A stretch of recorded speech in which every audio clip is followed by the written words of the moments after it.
Nobody told me that one of the strangest parts of becoming a mom would be missing a version of myself that I don't even know if I could get back. And I don't mean that I regret becoming a mom. I absolutely don't. I love being a mom. But somewhere between the middle of the night feeding, the diapers, the school drop-offs, the laundry, the snacks, bedtime routines, I became a completely different person. I didn't even realize it was happening. I think when people talk about becoming a mother, they talk a lot about what you're gaining. You're gaining this beautiful little person. You're gaining this incredible kind of love. You're building a family, and all of those things are true. But nobody really talks about the little pieces of yourself that quietly get packed away. The hobbies you stop doing, the clothes you stop wearing, the mornings that used to belong entirely to you, the spontaneous trips, the ability to just leave the house without calculating who needs to eat, who needs a diaper, who's gonna need a nap. And sometimes I miss her. I miss the girl who could wake up and think, what do I want to do today? Instead of what does everyone else want to do today? And I think there's a lot of guilt that comes with admitting that. Because as moms, we're almost afraid to say that we miss our old lives. Like somehow appreciating who we were before children means we don't appreciate who we are now. But I don't think that's true. I think you can be incredibly grateful for your life and still acknowledge that it's different than the life you imagined. Both things can exist at the same time. You can love motherhood and still need a break from it. You can love your kids and still miss being alone. You can be grateful for your family and still wonder, who am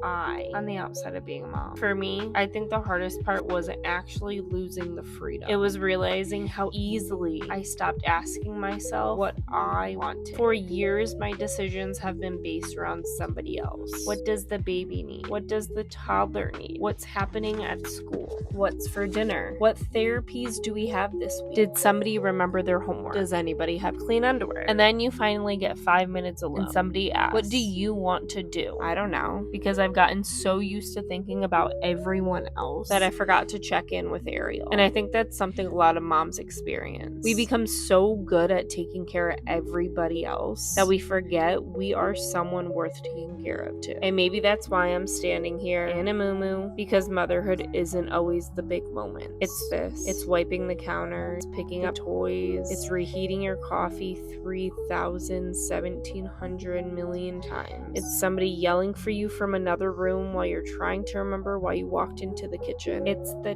tiny, ordinary moments that somehow become your life. And somewhere in all those ordinary moments, we're supposed to find ourselves again. Not necessarily the person we were before kids. Maybe she's not coming back, and maybe that's okay. Maybe motherhood isn't about finding your old self. Maybe it's about getting to know the woman you've become. Because I'm not the same person I was before I became a mom. I'm glad I'm not. Motherhood has made me stronger. It's made me more patient in some ways and significantly less patient in others. It has taught me what really matters. It has made me appreciate the little things. It has shown me parts of myself that I don't think I would have ever discovered otherwise. But it has also taught me something I wish I had learned sooner. I am still allowed to be a person, not just a mom, not just someone's wife, not just the person who keeps the house running, not just the person who remembers everything. I'm still Ariel, and she deserves a little space too. So lately, trying to do little things that feel like me again. I'm talking about the little things. Getting dressed even when I don't have anywhere to go. Making a coffee I actually enjoy. Talking to other women who are somewhere in the same season of life. And giving myself permission to want things again. Because I don't think our children need us to disappear completely for them. They need to see that being a mother is one beautiful part of who we are, not the entirety of who we have to be. So if you're watching this and you're a mom who sometimes misses who she used to be, I just want you to know that you're not ungrateful, you are not selfish, and you are